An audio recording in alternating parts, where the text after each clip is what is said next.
Hello, and welcome to the Light Within Us podcast, where we share raw and honest experiences on topics affecting Kenyans and Africans. In our first season, we're opening up about an often silenced topic of miscarriage. We want this to be a safe space where women, their partners, and their communities can share real and heartfelt experiences. Our hope is that by sharing these stories, we can help those who've gone through or will go through a miscarriage feel less alone and more supported. We also hope that in sharing these stories, we can change the conversation around miscarriage and have a little bit more compassion in this conversation. I'm your host, Melissa Kiplagat, and let's begin.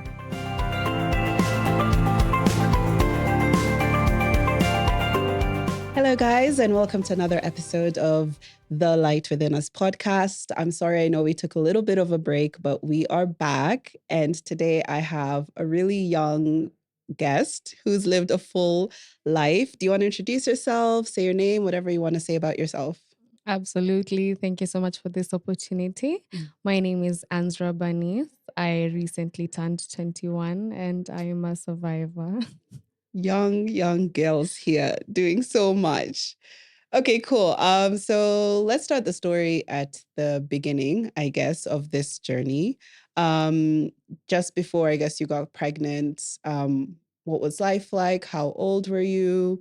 What was the relationship with the person you got pregnant by? Were you in a relationship? Did you want kids at this point in your life? Tell me about that time of life. Okay, so I should start by saying I'm an orphan. And Okay. so I have been raised by my maternal grandparents. And coming from a broken home, there was a lot of pressure. I'm a firstborn daughter. I have a younger sister that follows me.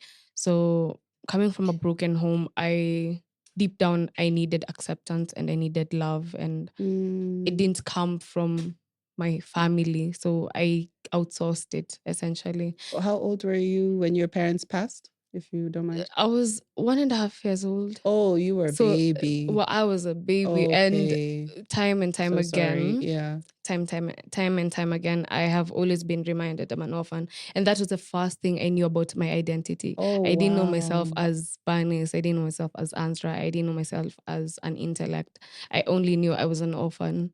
Wow. And so craving that acceptance, I met a person when I was 15.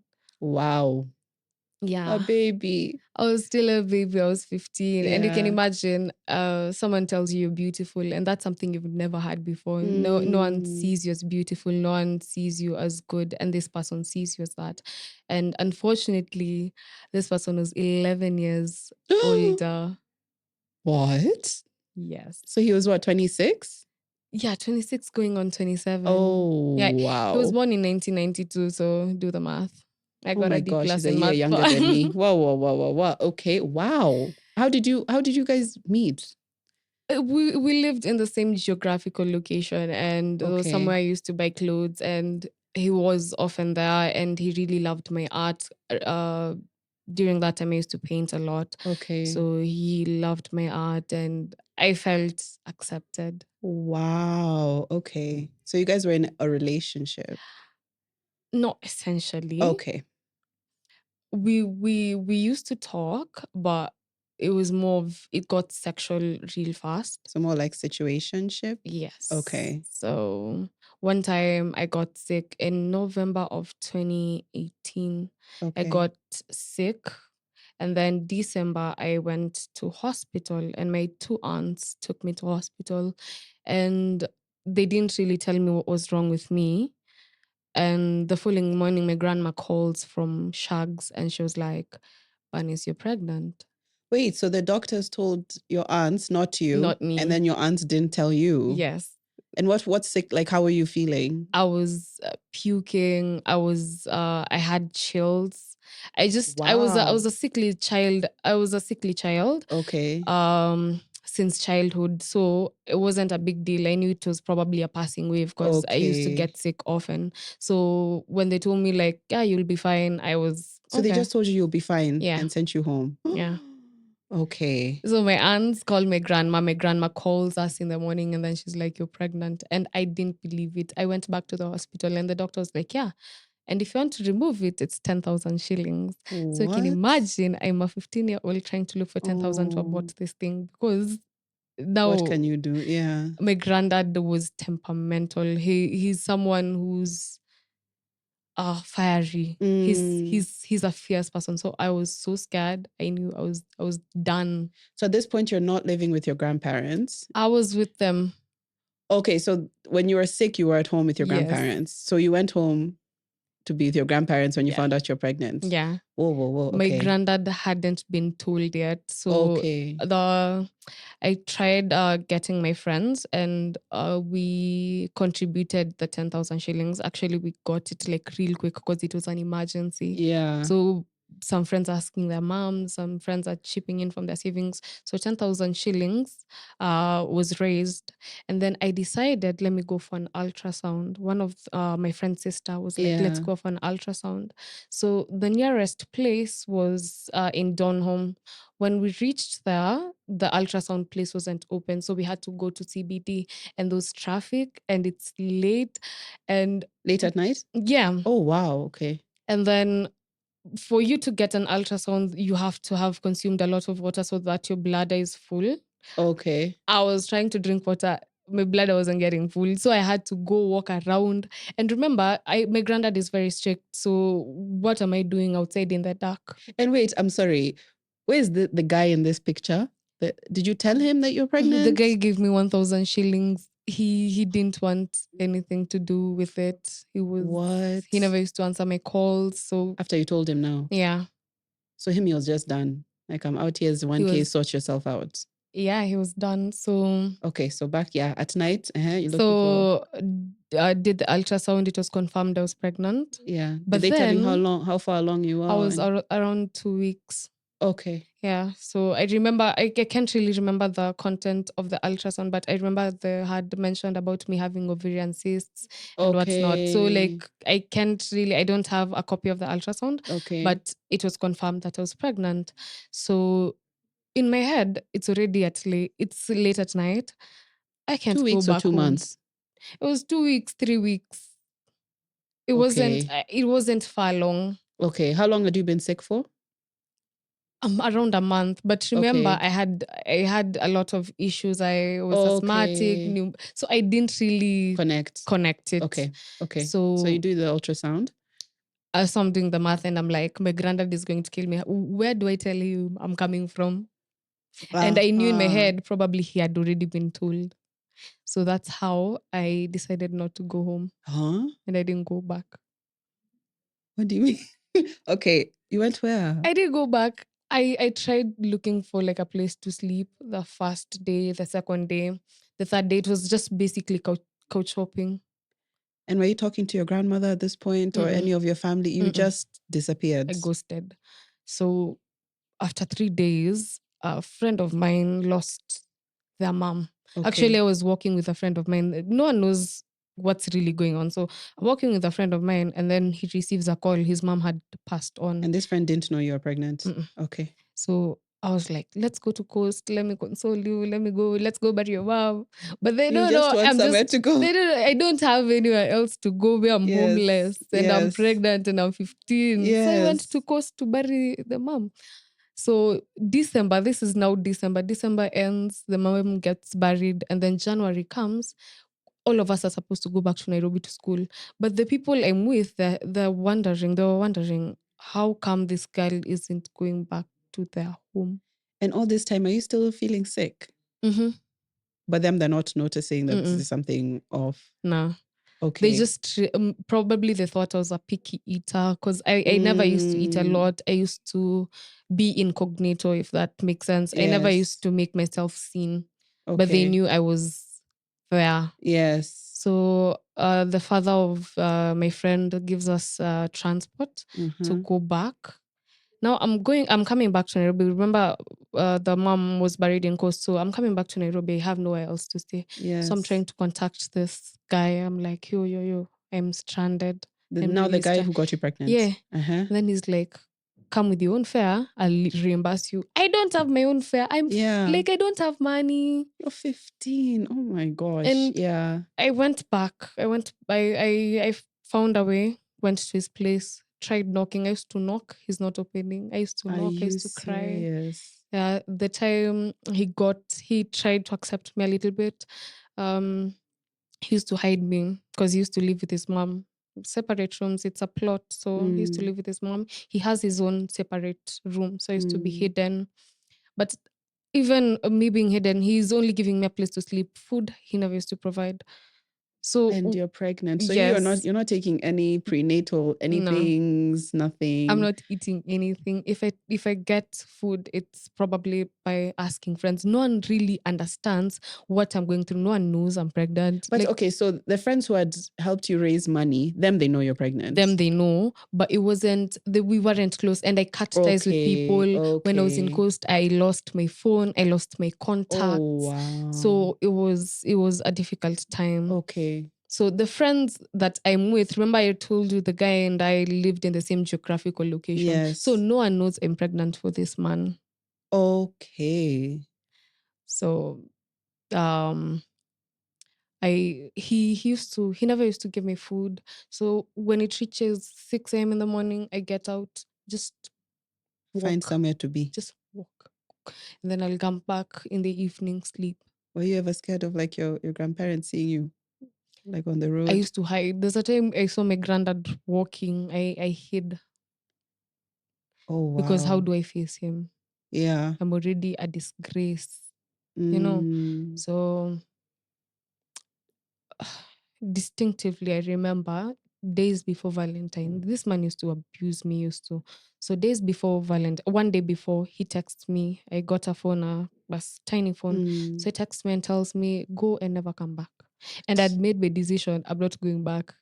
Because I'm not being given food. If I'm being given food, it's little. It's not what I want. I have cravings. Yes. I struggle. I find maybe 100 shillings to buy fries. In my fries specifically, this man knows I like chili on my fries. He buys his own fries with my money and he puts tomato sauce. And I can't take it. It's just gross. Like for me, I just money. Can't. Yes. So I used to have only like maybe 2 changes of clothes. Oh. Yeah. Yeah. Okay. So time comes, he tells me, go and never come back. And so I made up my mind, I'm going and I'm not coming back. So I went to a friend's place.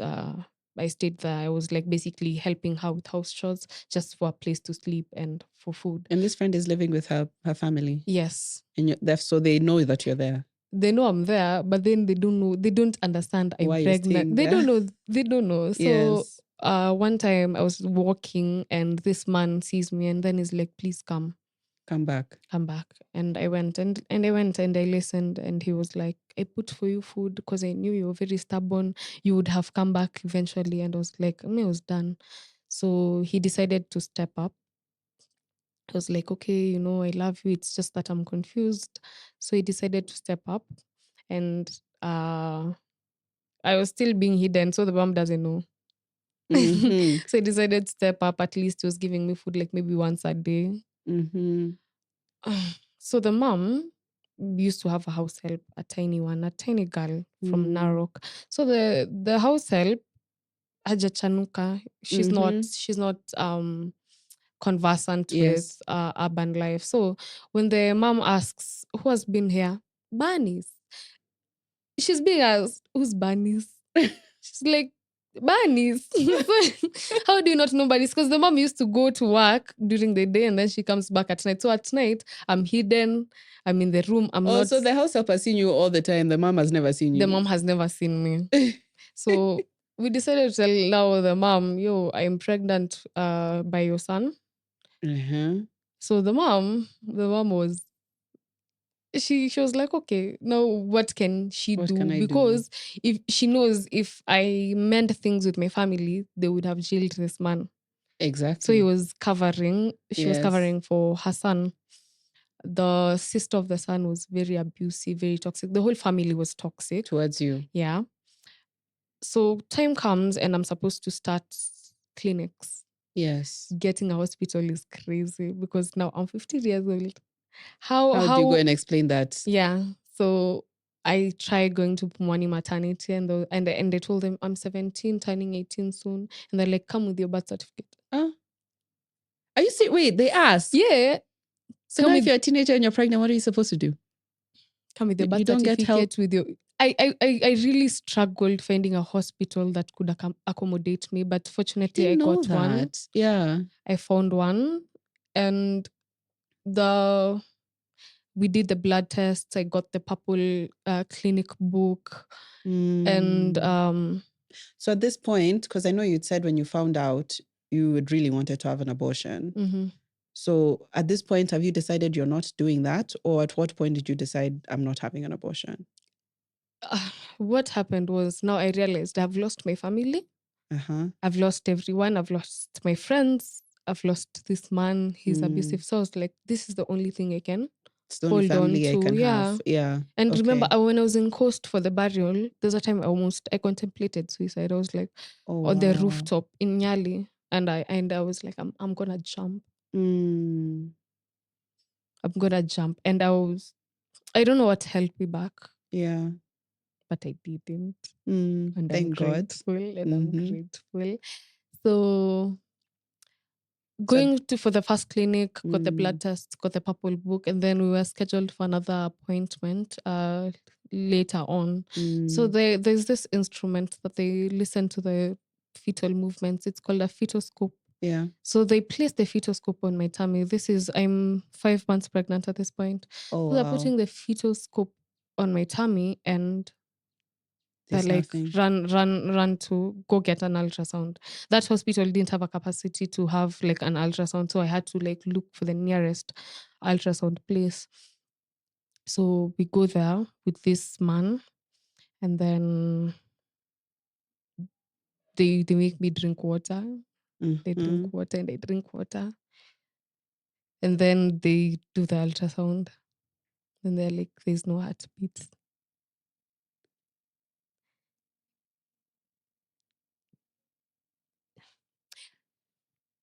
Most like, what is this woman telling me? What do you mean? They're telling me it's something called an embryonic pregnancy.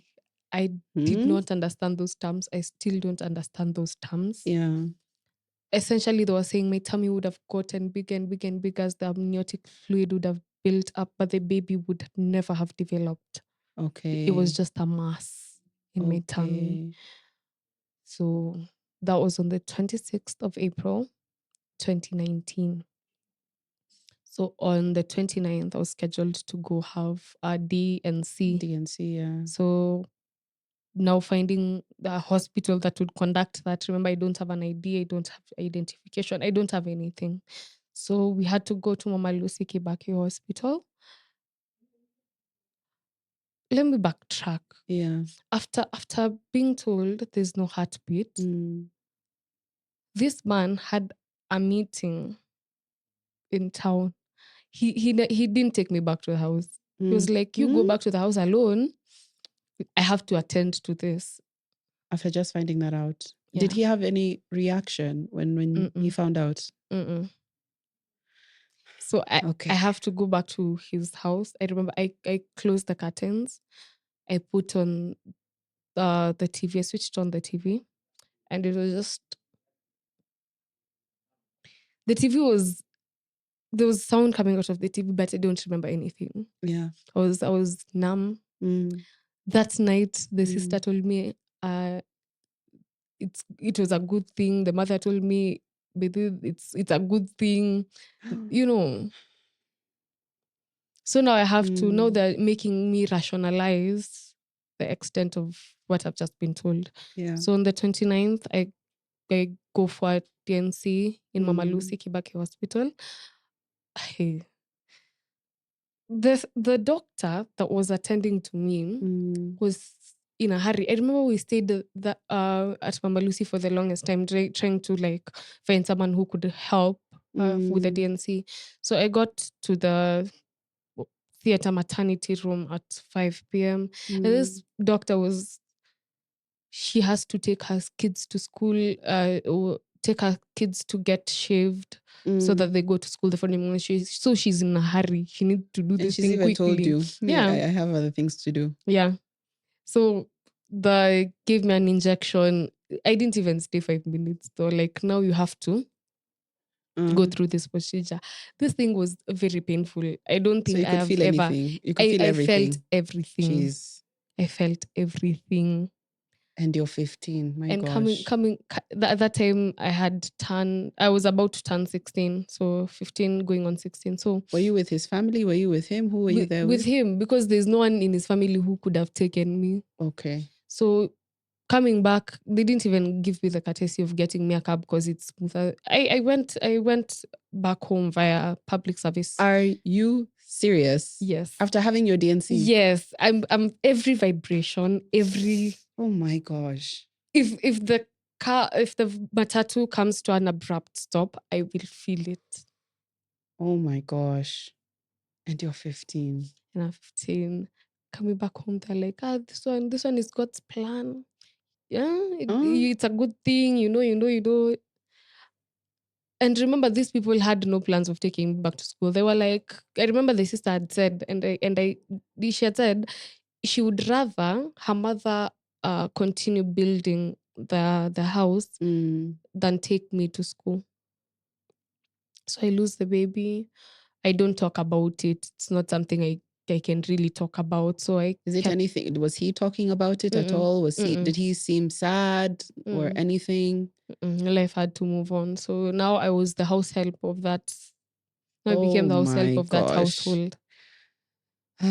Okay. And I'm going through so much abuse. The food you're eating, they try to rationalize it. You try getting ways to make money. They steal it. I remember this month. There's a time I had looked for school. I was watching Elimu TV and I had 5 shillings on my phone. So I sent a very long text. I was like, hi, my name is this and this and this. I got 395 marks in KCPE. I am a very bright student, but due to school fees, I cannot go back to school. Please take me. Because if I don't go back to school, I'll have to get married. And the woman on the other line, she called and she was like, what's going on? And I explained, I just don't have money for school fees. And she was like, just buy the uniform, come to school. And that's how that's how I went back to school. Wow. And at this point, you're still not talking to your family at all. You know. Did you think about it? Like, I miss them every single day. There was one particular cousin I used to call whenever I was crying. I was like, I want to go back home. I want to go back home. I want to go back. But I couldn't voice it out to my family. So you went back to school? I went back to school, though it was a challenge in itself. Yeah. Because after one term of me being there, I was a top student, a proper student. So the woman who had given me the scholarship was shifting management. She wanted to go to another school. So she wanted to take me with her because I was a star student. I was a very fluent speaker, and she was like, she can't lose me. But the school was like, no, we're not letting this girl go. And so I was given now a deal. A deal was put on the table. They were like, the director, Mr. Kago, God bless his soul, he was like, Banse, wanakupea pesa gapi? How much are they giving you? I will give you the money. I will buy for you shopping and I'll give you tickets. He never used to say fare. I'll give you tickets. And so that's how I stayed in that school until I completed. I remember there's a time, this man, my friends, there's a time after COVID. Yes. I didn't have money to go back to school. So my friends again contributed. This one, I didn't even know they were contributing. So they contributed anonymously and then they sent me the money. And then this man withdrew the money from my phone. This is not the man you're living with? Yes. Withdrew the money from my phone and then got did whatever lost. He wanted. Alipotea with my money. And it's for school, it's for shopping. You know how expensive going back to school. I was in a different county, so that's fair. So okay, so you were in a different country from where you were. Yeah, so you I was weren't studying living with them during school. During school I was in a different county. Then when we were going for breaks and whatnot, we used to now go back to this man's place. I know you said that you were like their house help at this point.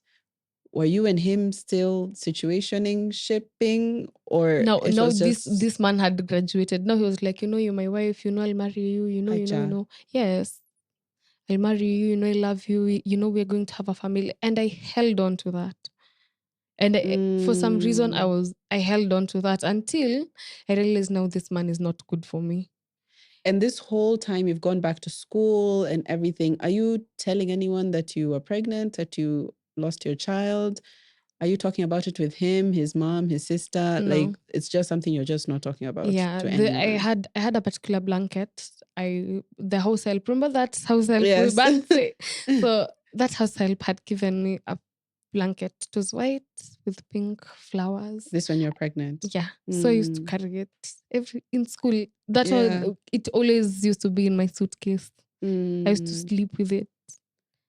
So there's a time, I now going to school. Remember now, I know this is my like only opportunity. If I mess things up, I'm not going to have a school. Yeah. So I never used to engage in mischief, So I got bullied for that because yeah. So I got bullied for that. There's a time my schoolmates took that blanket. I don't know who took it.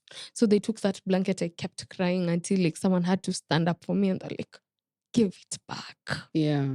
Like it's not benefiting. You give it back if it's benefiting her, and it was given back. But unfortunately, later on, one of the sister-in-laws burnt it. This is not the man's sister. Yeah, the man's sister-in-law. What do you mean how? Did she know what it meant to you? They burnt everything of mine. They burnt my books. I used to write about, I have like so many journal entries about this pregnancy. I have so many, So they burnt a lot of those. Why? Malice. They didn't realize I was going to prosper because they thought they'll have to pay for me school fees, but they weren't paying anything. And then after completing high school, now I got an opportunity to study in campus. Because there's a time some people from the US, they had come to our school. And I remember I used to be a public speaker. So I used to speak. I gave a vote of thanks and they were like, who is this girl? We're going to pay for her. So I studied. So that for them was, they were like, how is this girl prospering? Yeah. So the man got an opportunity to go abroad. And while he was there, I remember I'm in campus. He was very controlling. He was a narcissist. He was very controlling. So he's trying to call my phone all the time. He's trying. If he doesn't reach me, I'm going to be bombarded with so many texts. He's just so, it was so cringe. I didn't have my space. And so I told him, because now we had that physical distance. I told him, I'm not even gonna block you. You used to have that block and block. I told him, I'm not gonna block you anymore. But I'm done. And that's how I washed my hands, deleted his number, and never looked back. And this is the time now they burnt all your things. Yeah. I tried, now I'm in campus, so I'm trying to go for my stuff from that house. I found they changed the padlock. And all your things were gone. Yeah. So that for me was, okay, oh well, I'm glad I got out of that situation. I'm glad I've found a way through. And I remember this man used to tell me, you're going to sell your body in order to cater for yourself. I'm grateful to God that I have never done such. Yeah. So all this while, I haven't really grieved about this baby. This baby I had given so you're a not name. even think you're I'd even given a name. I knew I was gonna name the baby Aura Jabulani. Jabulani meaning rejoice. So Aura was one of the friends that had contributed. Actually, Aura, we had never met physically, those online friends. So we were very close. And I remember when I was pregnant, I told him. So he was like, he's excited. He's like, Bunny, I know you're not going to terminate it. So he bought stuff for the baby. He bought the stuff for the baby. Even the day when I was getting my the day I told you this man had bought fries with my own money, I was going to see Aura, and I think he was the only person who actually saw my baby bump, and he had bought me fruits. So you can imagine, I'm meeting a friend who is there supporting me, and then coming back, my mood has been destroyed by my money. My 100 shillings that I really labored for has been taken away, you know.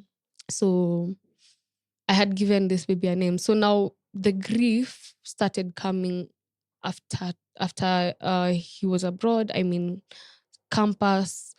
Now the memories started flooding back. You know, I had pushed most of the memories behind, so the memories started coming back. I remember how after the days following after the DNC, my breasts were so swollen. They had a lot of milk, so I had to warm face cloth. I had to press my breasts in order to get the milk out. I remember losing weight. I remember a lot of things. So now I started grieving. But now I can't grieve because there's that stigma of you are a 15-year-old, what were you doing? You know? So I didn't have anyone to speak to. So I wrote a lot during that time. And then now time comes, sometime, when was it? 2020. Is it when 2024? So 2023. In 2023, on the first day of the year, January 1st, a few minutes before crossing over to the second, I receive a text. It is from the man. He's like, hi. I was like, hi, how are you? I'm like, I'm good. What do you want? He's like, how's home? Because remember, we're in the same location. I'm like, you're coming back in a couple of months. You're going to see for yourself. Don't ask me questions. Then he starts saying, he tries calling and I decline it. Then he's like, are you living with a man? But remember, this time I'm with my family. I mean, I had gone for a family function for New Year's. Okay, so you went back to talking to your family. Yeah, so after, there's a time my grandma calls me at 5 a.m. in the morning, then she's like, your granddad is sick. And I didn't waste time. I went to Kenyatta National Hospital. I'm not even 18 at this point. You're not 18 yet? I wasn't 18. So I go, and then my granddad broke into tears when he saw me because he didn't believe he didn't believe it. Because I had so much bitterness. I really wished my family was more supportive. I had so much anger towards them. So, and he knew. So he becomes sick. I take care of him. And then that's how I just... You're back in the family. I was integrated back. And all this time, were you talking to your sister all these years? So when I was my sister was still in high school. Okay. So even before I broke up with this man, the times I used to go home at least to have food, you know, just to eat or like try to help out wash the dishes. So I used to take my sister's stuff, you know. Okay. So she was very angry at me, you know. I see cute earrings, I take them. It's because I will never see anything like that where I'm going. Yeah. I see a good shirt, a good sweater, I carry it. She becomes so bitter. But she doesn't realize I don't have it. Yeah. Like, she didn't realize even underwear where you are going. Yeah. So later on, actually, like last year, I gave her my perspective. I actually told her, you know, the reason why I used to take your things is not because I was a thief. Yeah. I didn't have. Yeah. And so those times you're going home to eat or to help out, are you being asked what happened to your pregnancy? Do you tell them what happened? They used to ask me, whose pregnancy, who's the father? And I'm like, I don't know. And this is now you've already lost the child. They don't know. Yeah. After I lost the child, I told my granddad, you know, I lost my baby. It was just a mass, just to try and rationalize it. I was like, I was never really pregnant. It was just a mass, you know. Yeah. So I was trying to rationalize it, but I never really openly talked about the pregnancy. This is a discussion I have never had with my grandma, with my grandpa till date. The only person I think I've tried opening up to is one aunt, and it was during a mental breakdown because I called her. I was like, am I really a bad person? I'm really struggling with this and this and this, you know? So, yeah. So you're in college, or campus, your grief has hit you, and you're saying you don't have anyone to talk to. You're just writing.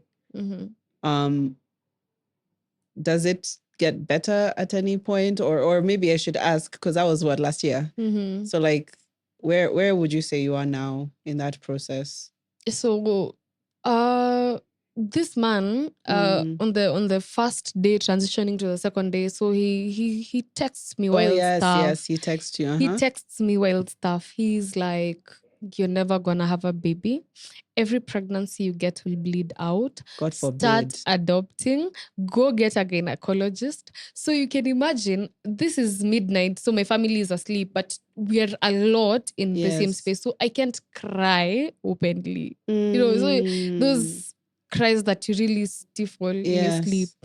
So he texts me all this. I used to, God forbid, but he doesn't realize this is now breaking me. This was now. Because you're already down right now. So I really struggled with that. He landed in Kenya in March. He tried saying sorry. I remember he saw me and he was very remorseful. And I was like, you said what you said. I had forgiven you for all the other things. I had let go, but you opened something. So later on in the year, I had to now speak to my pastor because I found Christ. So I spoke to my pastor and I told my pastor, this and this is what I've gone through, and I'm really grieving this baby. So my pastor prayed. I remember there was a time, it was Mother's Day, she was meeting the mothers, and she was like, do you want to join? I'm like, nah. So I decided now I can't carry the grief any longer. I have to now let go.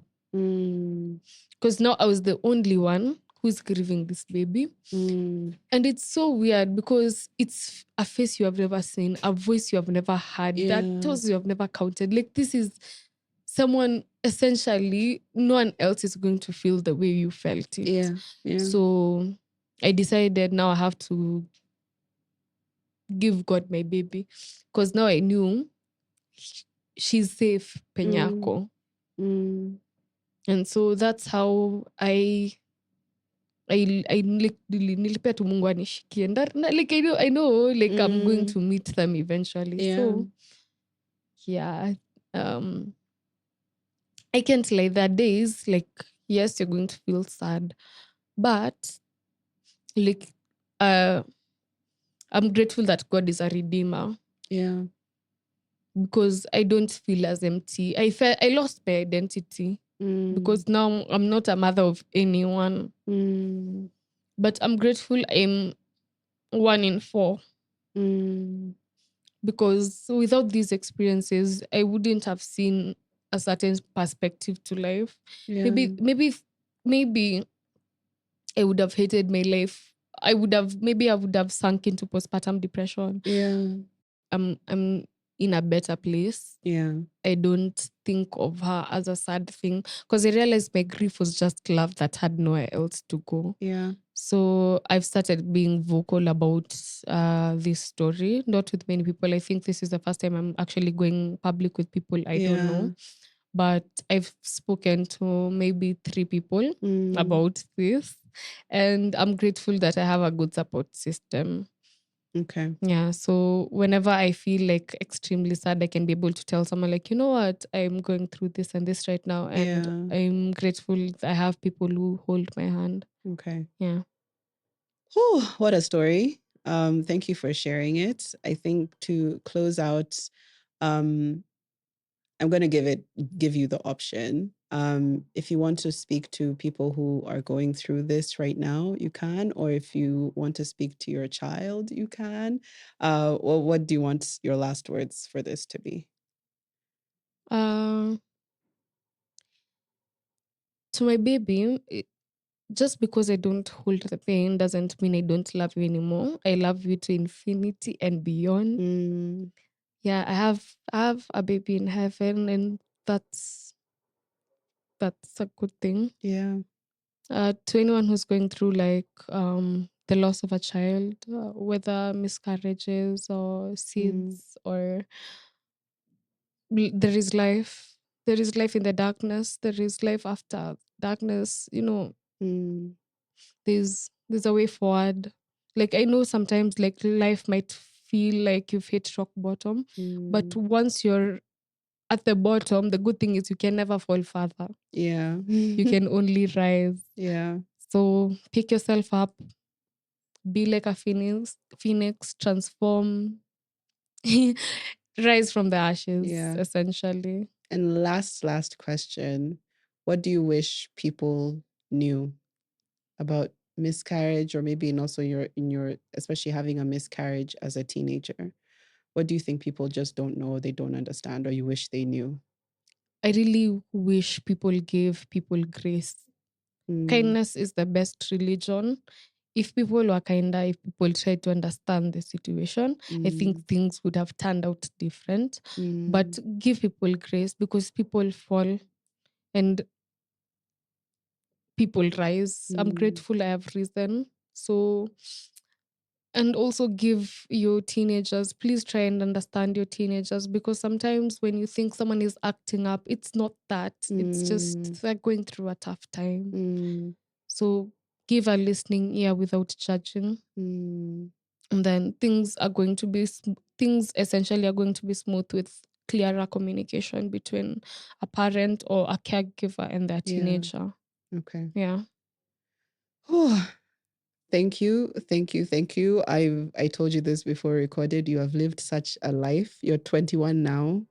That is such a life. I'm so sorry for your loss and for your experience, but thank you for sharing this perspective, especially as a teenager going through that. Yeah, I wish you all the grace, all the peace, all the love of God. And yeah, your child, you'll see your child again. We both will. Thank you everyone for listening to this episode. And we will see you again next week for another episode of the Light Within Us podcast. Bye. Bye.